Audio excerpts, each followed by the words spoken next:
é o seguinte, nesta noite nós nos propomos a discutir a questão criminal envolvendo a quarentena.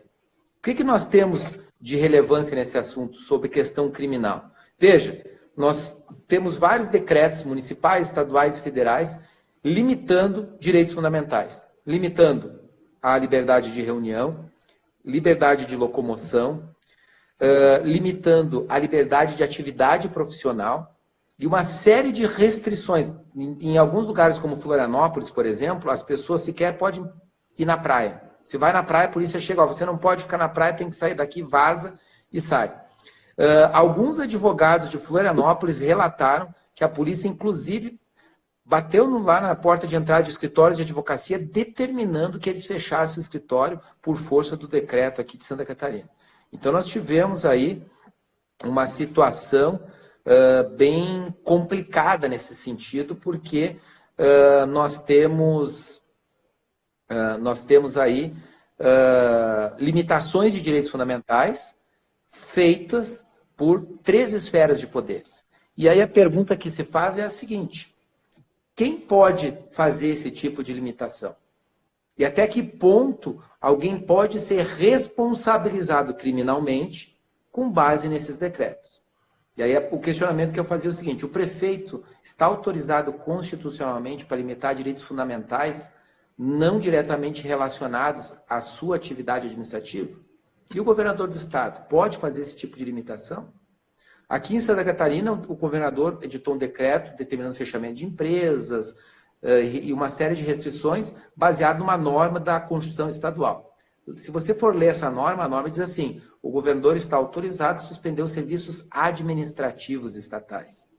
Então, dentro da administração, ok. Agora, os setores privados, setores de esfera municipal ou federal, aí nós já temos uma discussão mais complexa para ter aí. E os prefeitos também estão na mesma linha. Então, a grande questão agora é definir o seguinte: até que ponto esses decretos podem penalizar, criminalizar algumas condutas, né? Até que ponto isso pode acontecer? E, mais do que isso, nós temos que pensar em quais são os instrumentos de defesa que existem diante de situações autoritárias. Porque, neste momento de exceção, algumas ações autoritárias vão acontecer.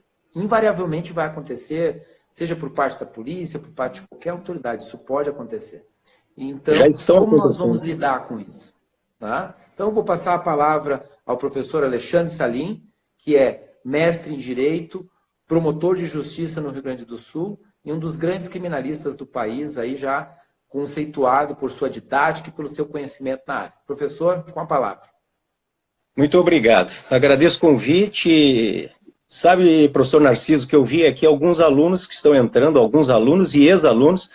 Eu queria dar o meu abraço, mandar o meu abraço para a Márcia, que foi minha aluna no Pretório. Faz tempo, né, Márcia? Que legal. Pessoal, eu estou aqui na escola virtual como coordenador da nossa área de penal, direito material e processo penal. Então, na área de direito penal e processo penal, eu sou o coordenador da nossa escola virtual, tá? Convido todos a conhecerem as nossas aulas aqui na escola virtual. Bom, primeira coisa que nós temos que, eu vou passando.